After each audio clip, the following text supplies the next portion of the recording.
kami dari kelompok 1 yang beranggotakan 3 orang dengan saya sendiri sebagai moderator, Tasya Nanda Purnama, dan teman saya lainnya yaitu Dita Ratnasari.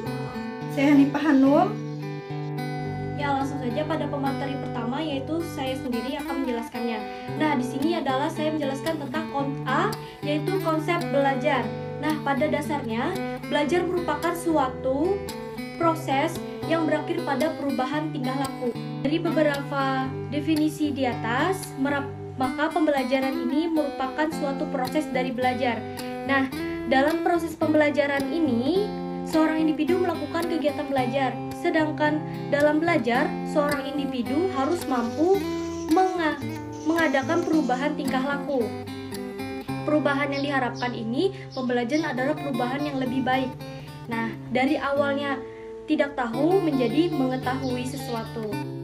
Pada intinya, tujuan dari pembelajaran adalah kegiatan terciptanya perubahan yang menuju keadaan yang lebih baik dari sebelumnya. Misalnya, perubahan pemahaman seseorang individu.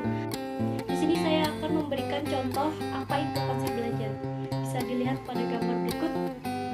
Di sini kita melihat definisi belajar, yaitu seorang anak belajar di rumah, dan berikutnya seorang anak yang belajar didampingi oleh orang tuanya, yaitu ibunya. Ini yaitu seorang anak yang belajar dengan temannya. Jadi belajar ini bisa di mana saja dan tanpa harus apa yang harus diketahui dan apa yang harus diajarkan. Karena definisi belajar bisa kita dapati oleh kegiatan kehidupan kita sehari-hari. Belajar juga tidak hanya seorang diri, tetapi bisa juga bersama teman-teman, keluarga, saudara, dan lain-lain. Ya, selanjutnya yaitu materi kedua, yaitu konsep mengajar. Nah, konsep mengajar merupakan hal yang sangat penting bagi peserta didik. Konsep mengajar bukan hanya sekedar penyampaian ilmu pengetahuan, materi, atau pelajaran, tetapi juga seorang pendidik khususnya harus bisa menguasai metode cara penyampaian materi dengan baik, sehingga proses belajar dan pembelajaran saat mengajar ini bisa dikatakan proses pembelajaran yang berhasil. Metode-metode. Nah, dalam mengajar, sang pendidik dapat menggunakan beberapa metode. Saya akan sebutkan contohnya seperti metode ceramah. Ini adalah contoh mengajar dalam metode ceramah. Coba kita perhatikan, pendidik atau guru hanya menyampaikan materi secara lisan dan satu arah. Metode ini akan efektif apabila diaplikasikan dengan tanya jawab atau bahkan praktik kecil secara langsung yang akan sangat membantu kita dengan melihat peserta didik yang aktif dengan yang tidak aktif. Selanjutnya yaitu contoh metode diskusi. Bisa dilihat pada gambar seperti ini. Nah, kita bisa lihat bahwa metode diskusi ini sangat efektif jikalau sang pendidik bisa membawa suasana dalam kelas tersebut dan bisa mengontrol suasana di dalam kelas tersebut agar bisa lebih berfokusan kepada pelajaran yang diberikan dengan metode diskusi. Metode diskusi ini kenapa bisa dibilangkan efektif? Dikarenakan di mana sang pendidik bisa melihat aktifnya siswa tersebut dan siswa juga bisa menerima pelajaran ini secara langsung dengan pendidik yang sedang membagikan ilmunya. Nah, di sini kita bisa melihat yang mana seberapa aktifnya siswa yang bisa mengikuti pelajaran tersebut dengan yang tidak. Ini adalah salah satu contoh pendidik sedang mengajarkan peserta didik dengan menggunakan metode diskusi. Bisa kita lihat keaktifan antara pendidik dan peserta didik dalam pembelajaran. Ini sangat efektif dalam proses pembelajaran. Sekian dari materi saya, dan selanjutnya akan disampaikan oleh pemateri kedua, yaitu Dita Ratnasari. Di sini saya akan menjelaskan tentang hakikat belajar dan mengajar. Belajar adalah proses perubahan tingkah laku yang terjadi antara individu dengan lingkungannya. Maksudnya, belajar itu tidak hanya dapat dilakukan di sekolah saja, tetapi dapat dilakukan juga di lingkungan dan juga dengan orang-orang sekitar. Dapat di mana saja kalian berada, kalian dapat belajar melalui pengalaman langsung ataupun tidak langsung. Nah, di sini saya akan memberikan sebuah ilustrasi berupa video. Langsung saja, ini dia videonya. Dalam ilustrasi ini menggambarkan tentang adanya komponen pembelajaran yang ada di sekolah. Yang pertama adalah pembelajar, yaitu orang yang sedang belajar atau kita sebut siswa, murid, mahasiswa. Yang kedua, pembelajar adalah orang yang membelajarkan, yang kita sebut guru, dosen, instruktur. Yang ketiga, tujuan belajar, perilaku hasil belajar yang diharapkan dimiliki atau dikuasai oleh peserta didik setelah mengikuti kegiatan pembelajaran. 4. Materi pembelajaran adalah suatu bahan atau seperangkat substansi yang disusun secara sistematis untuk tercapainya hasil belajar. 5. Strategi pembelajaran adalah cara untuk mencapai tujuan pembelajaran. Keenam, media pembelajaran adalah segala hal yang digunakan sebagai penyampai pesan pembelajaran.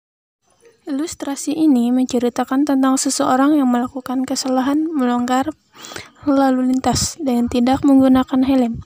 Dari kecelakaan tersebut, pengendara mengalami luka di kepalanya dan mendapat sanksi karena melanggar peraturan. Setelah kejadian ini, pengendara tersebut sadar bahwa mematuhi peraturan lalu lintas sangat penting untuk kebaikan dirinya dan orang lain. Semenjak kejadian tersebut, ia selalu menggunakan helm ketika menggunakan motor. Jadi, dari kedua ilustrasi tersebut, belajar dan mengajar adalah suatu interaksi yang bernilai normatif. Suatu proses yang dilakukan untuk mencapai suatu tujuan yang mempunyai pedoman ke arah mana akan dibawa proses belajar mengajar, dan proses belajar mengajar akan berhasil apabila membawa suatu perubahan dalam pengetahuan, pemahaman, keterampilan, dan nilai-nilai dalam diri anak didik. Sekian materi yang saya jelaskan. Materi selanjutnya akan dijelaskan oleh teman saya. Assalamualaikum warahmatullahi wabarakatuh. Di sini saya akan melanjutkan materi yang terakhir, yaitu tentang ciri-ciri belajar mengajar. Nah, seperti yang dijelaskan berdasarkan penjelasan teman-teman saya tadi, dapat diartikan bahwa belajar itu dalam arti yang luas, yakni meliputi keseluruhan proses perubahan pada individu. Nah, yang mana dalam belajar mengajar juga mempunyai ciri-ciri khusus. Di sini saya akan menjelaskan apa saja itu ciri-ciri belajar dan apa saja itu ciri-ciri mengajar. Seperti yang dikemukakan oleh Bahrudin dan Wahyuni dalam Fathur Rahman 2013 halaman 8, bahwa ada beberapa ciri-ciri belajar, yaitu ciri-ciri belajar yang pertama, yaitu dapat kita lihat pada PPT, ada belajar ditandai dengan adanya perubahan tingkah laku. Nah, maksudnya di sini adalah saat seseorang belajar, kita mengamati hasil belajarnya melalui tingkah lakunya ini. Nah, contohnya, misalnya ada seorang anak yang sedang belajar naik sepeda. Nah, di situ kan ia otomatis akan berlatih dan terus-menerus belajar bagaimana caranya mengendarai sepeda tersebut. Nah, dari hasil belajar bersepeda ini pun, ia akan mendapatkan hasil yang nampak. Yang tidak bisa menjadi bisa.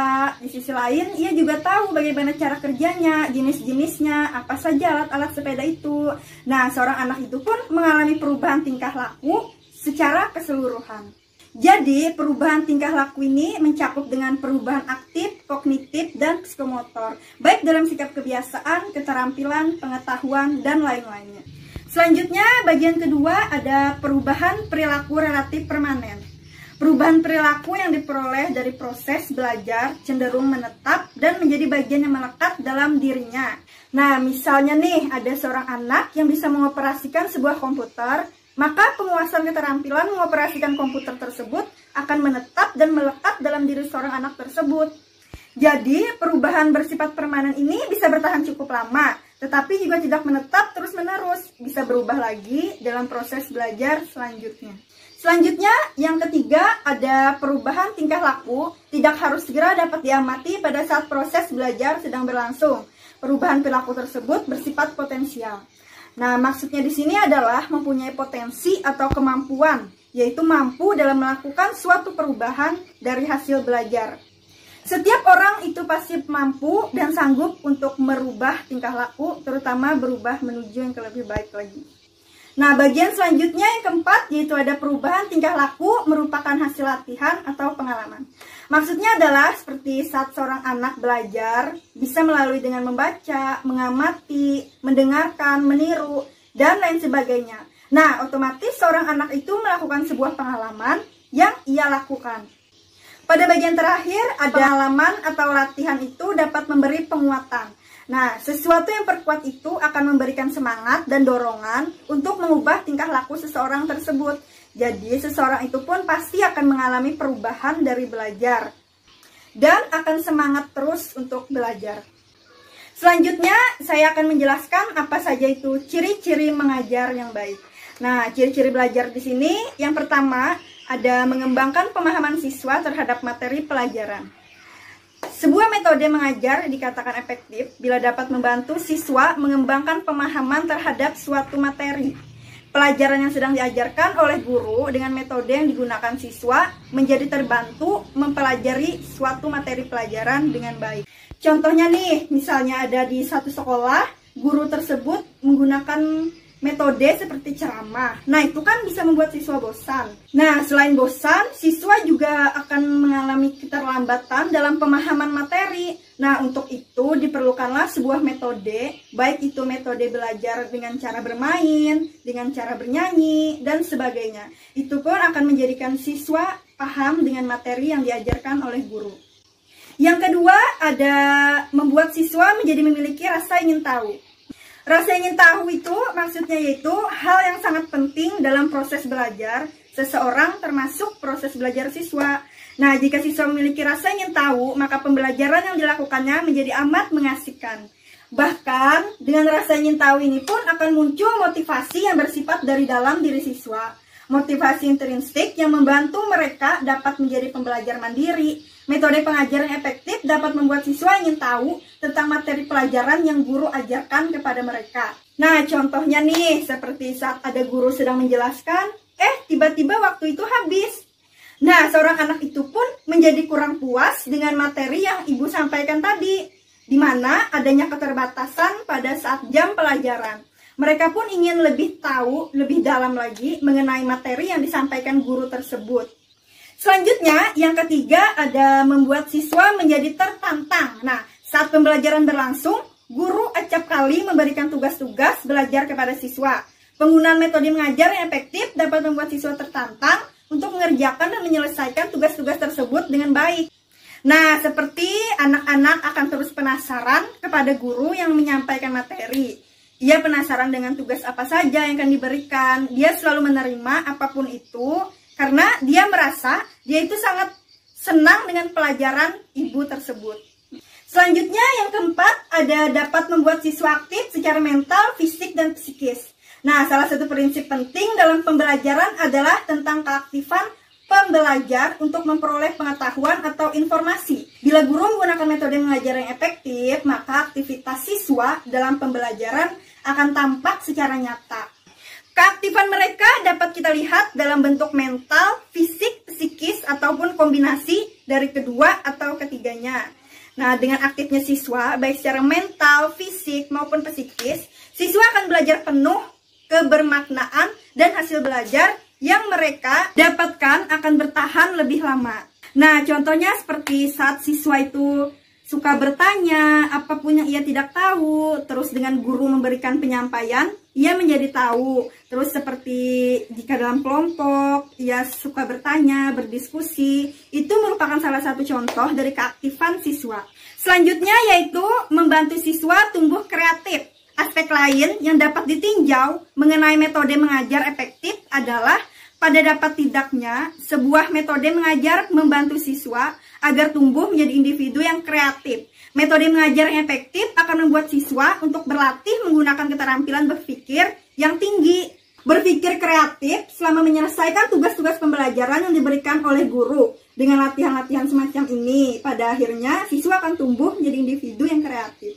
Nah, contohnya misalnya seorang siswa itu kan menyukai metode pembelajaran dari guru. Jadi, ia pun semakin penasaran dan semakin mencari tahu apa itu. Nah, siswa tersebut pun akan menjadi penasaran dan rasa ingin tahunya itu bertingkat lebih tinggi lagi. Ia pun bisa mencoba sesuatu tersebut di rumah tentang materi yang disampaikan guru tersebut. Yang terakhir, ada mudah dilaksanakan oleh guru. Ciri metode mengajar yang efektif yang terakhir adalah kemudahannya dalam pelaksanaan di kelas. Metode mengajar yang efektif adalah metode mengajar yang dalam pelaksanaannya tidak memberatkan guru. Walaupun kemudahan juga penting untuk dipertimbangkan dalam menentukan metode mengajar mana yang efektif, guru sebaiknya tidak hanya semata berpatokan pada ciri ini. Sehingga guru dalam melaksanakan pembelajaran hanya menggunakan metode-metode mengajar yang mudah.